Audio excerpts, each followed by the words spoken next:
అందరికీ నమస్కారం. ఇవాళ మనతో ప్రముఖ ఆస్ట్రాలజర్ జ్యోతిష శాస్త్ర పండితులు మాడుగుల సుప్రసాద్ గారు ఉన్నారు. చివరిగా జూలై నెలలో మీనరాశి వారికి ఎలాంటి ఫలితాలు ఉండబోతున్నాయో వారి మాటలను తెలుసుకుందాం. గురుగారు నమస్కారం. ఆశీర్వచనం. గురుగారు, జూలై నెలలో మీనరాశి వారికి ఎలాంటి ఫలితాలు ఉండబోతున్నాయి కాస్త వివరించండి. శ్రీ మహాగణాధిపతయే నమః. ఐం మహాసరస్వత్యే నమః. శ్రీ లలితాంబికాదేవియే నమః. మాస ఫలాల కార్యక్రమములో భాగంగా ప్రతి నెల కూడా ఈ మాసములో 12 రాసుల వాళ్లకు ఎలా ఉంటుంది, ఏమిటి, ఎలా జరగబోతున్నాయి అనేటువంటి విషయము గురించి మనము ప్రతిసారి చెప్పుకుంటూనే ఉన్నాం.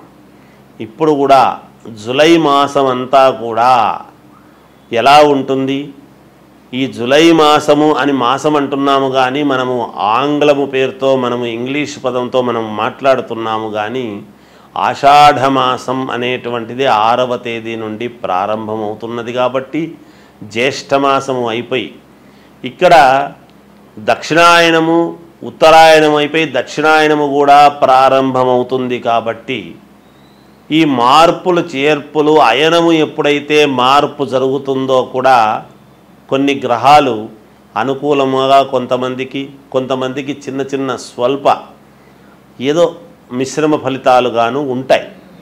అయితే ప్రతి వాళ్ళు కూడా వ్యక్తిగతమైనటువంటి జాతకాలు అనేటువంటివి చాలా అవసరం. ముఖ్యంగా అందరూ ఒకే లగ్నములో పుట్టి ఉండరు కదా.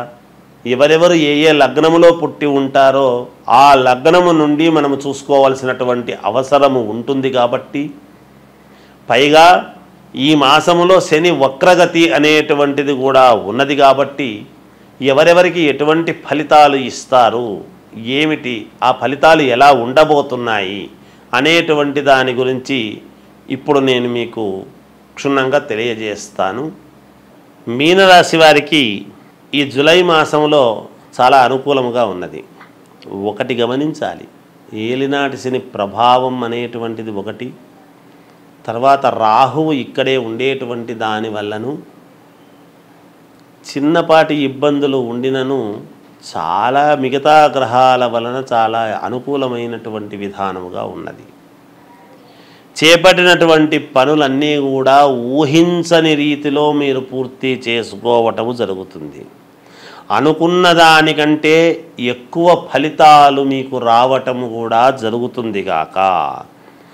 ఆరోగ్య విషయములో ఉత్సాహముగా, ఉల్లాసముగా, సంతోషకరమైనటువంటి విధానముగా ఉంటుంది. పాత మిత్రులను కలుసుకొని సంతోషముతో వాళ్ళతో గడపడం అనేటువంటిది కూడా జరిగి తీరుతుంది. విందు వినోద కార్యక్రమాలలో పాల్గొంటారు. తద్వారా చాలా సంతోషముగా, మానసికమైనటువంటి ఉల్లాసంతో ఉంటారు గాక. దూర ప్రయాణాలు చేయడం వలన ఆర్థిక లాభాలు కలిగి తీరుతాయి. సమాజములో పెద్దలను కలుసుకొని కీలక నిర్ణయాలను తీసుకుంటారు గాక. అన్ని వ్యవహారాలు మీకు అనుకున్నటువంటి విధముగా ముందుకు జరగడం అనేటువంటిది జరుగుతుంది. ఈ మాసములో నూతన వస్తువులు ప్రాప్తి అనేటువంటిది అంటారు. అంటే నూతన వస్తువులు కొనుక్కోవడము, అలాగే వస్త్ర ప్రాప్తి తీసుకోవడం జరుగుతుంది. ఉద్యోగ విషయమై ఉద్యోగాల కోసము మీరు తాపత్రయపడేటువంటి వాళ్ళు, అప్లై చేయాలనుకునేటువంటి వాళ్ళు తప్పకుండా అప్లై చేయండి, మీకు మేలు జరుగుతుంది. ఫలానా ఉద్యోగము అనేటువంటిదే కాదు కదా, ఏ రంగములో ఉండేటువంటి ఉద్యోగస్తులకైనా ఆయా రంగంలో మీ క్వాలిఫికేషన్ బట్టి మీరు అప్లై చేయండి, మీకు మేలు జరుగుతుంది. వ్యాపార పరంగా నూతన ఆలోచనలు అనేటువంటివి మీరు ఆలోచన చేసి అవి వెంటనే ఆచరణలో పెట్టడం కూడా జరుగుతుంది. అలాగే సానుకూలమైనటువంటి ఫలితాలు కూడా పొందుతారు. కీర్తి ప్రతిష్టలు పెరుగుతాయి గాక.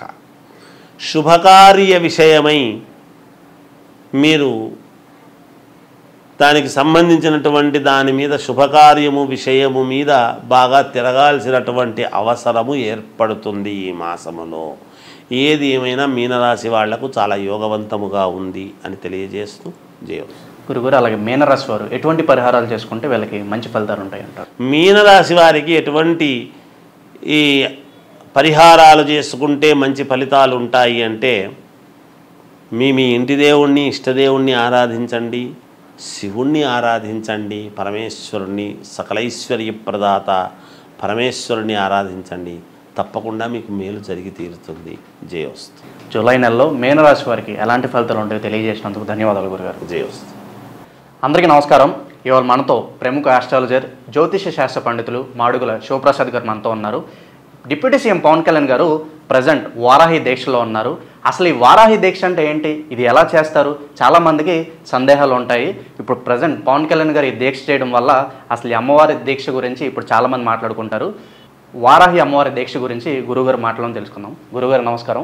ఆశీర్వచనం నాయన. గురుగారు, వారాహి దీక్ష ప్రజెంట్ పవన్ కళ్యాణ్ గారు ఆ దీక్షలో ఉన్నారు. అసలు ఈ దీక్ష ఎలా చేస్తారు, అసలు ఈ దీక్ష విశిష్టత ఏంటి, చాలామంది చాలా సందేహాలు ఉన్నాయి. మీ మాటలోనే వస్తే చెప్పండి గురుగారు.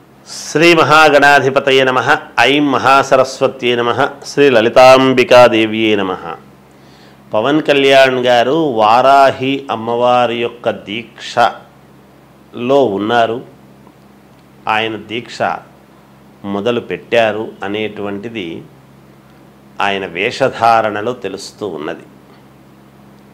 ఇక్కడ వారాహి దీక్ష అనేటువంటిది చేయటం అనేటువంటిది మహోన్నతమైనటువంటి అదృష్టముగా భావించాలి. అందరూ చేయగలుగుతారు అని అనుకోలేము. ఎందుకంటే వారాహి అమ్మవారు అని అంటే మనకు శ్రీ లలితాంబికాదేవి దగ్గర ఆమె ప్రతిరూపాలలో ఒక రూపము ఈ వారాహి అమ్మవారు అనేటువంటిది.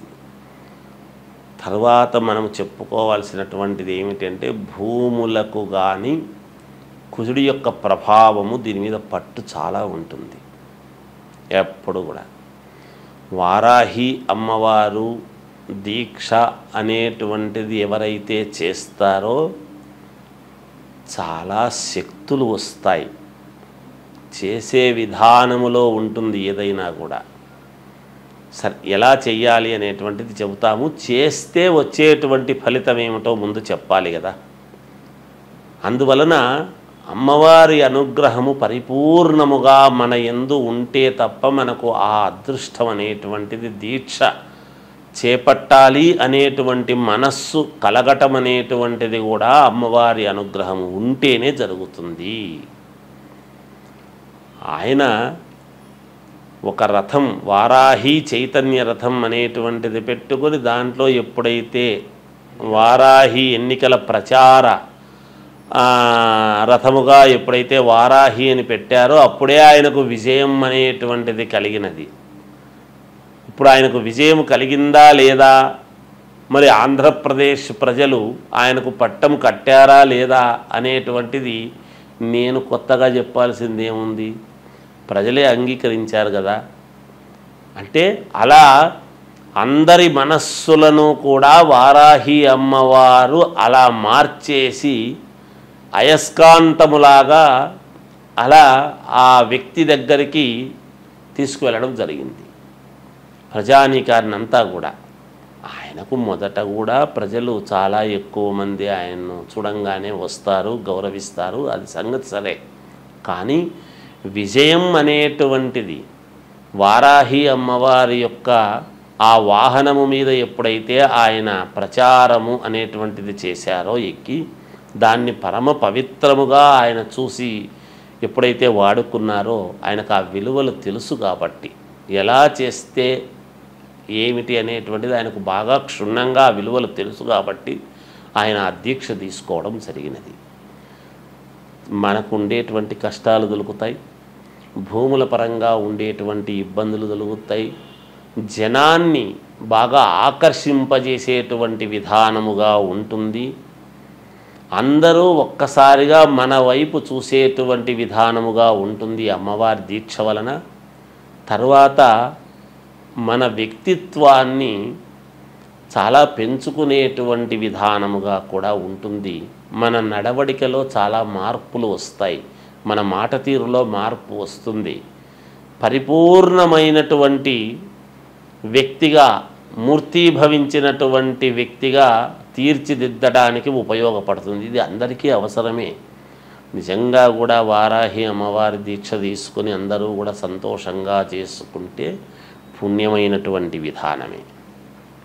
సరే, ఎప్పటి నుంచి ఎప్పటిదాకా తీసుకోవాలి అంటే, మామూలుగా గుప్త నవరాత్రులు అనేటువంటి భావన వచ్చినప్పుడు అమావాస్య అయిన మరుసటి రోజు జూలై 6వ తేదీ నాడు గనక మనము వేసుకొని మాల పౌర్ణమి వరకు ఉండటం అనేటువంటిది ఒక పద్ధతి.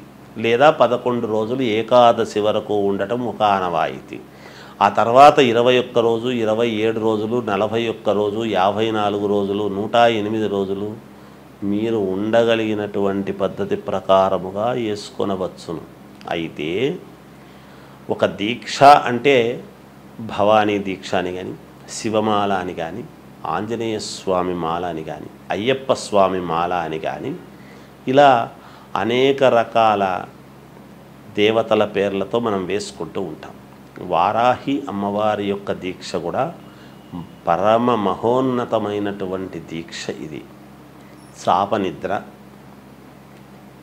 మామూలుగా బ్రహ్మచర్యము పఠించటము, తినటము అనేటువంటిది తక్కువగా, అల్పాహారముగా తినటం, ప్రతిరోజు కూడా అమ్మవారి అష్టోత్తరము కానీ, సహస్రనామావళి కానీ, అమ్మవారి ప్రతిమ పెట్టుకొని చేసుకోవటం, ఇవన్నీ కూడా ఉండి చేస్తూ ఉంటే నిత్యము నివేదన అమ్మవారికి అన్నీ చేస్తూ ఎప్పుడైతే ఉంటామో సర్వ కష్టాలు తీరుతాయి అని అంతరార్థం. దాని యొక్క విధానము ఉండేటువంటిది. అందువలన పవన్ కళ్యాణ్ గారు చేసుకున్నటువంటి ఆయన యొక్క మాల వేసుకున్నటువంటి విధానము, ఆయన దీక్ష అంతా కూడా విజయవంతమే అవుతుంది అని నేను ఆశిస్తున్నాను. బాగుంటుంది. అందరూ కూడా ఎవరెవరి అవసరాల ప్రకారముగా వాళ్ళు వేసుకొని అమ్మవారి కృపకు పాత్రులు కావాలి అనేటువంటిది తెలియజేస్తూ జయోస్తు. అమ్మవారి ఆశీస్సులతో పవన్ కళ్యాణ్ గారు భారీగా విజయం సాధించారు. దీంతో ఈ దీక్ష గురించి చాలామందికి తెలుసుకోవాలనే ఒక కుతూహలం అయితే ఏర్పడింది. అయితే ఈ వారాహి దీక్ష అనేది ఎలా చేయాలి, దీనివల్ల కలిగే ఫలితాలు ఏంటో తెలియజేసినందుకు ధన్యవాదాలు గురుగారు.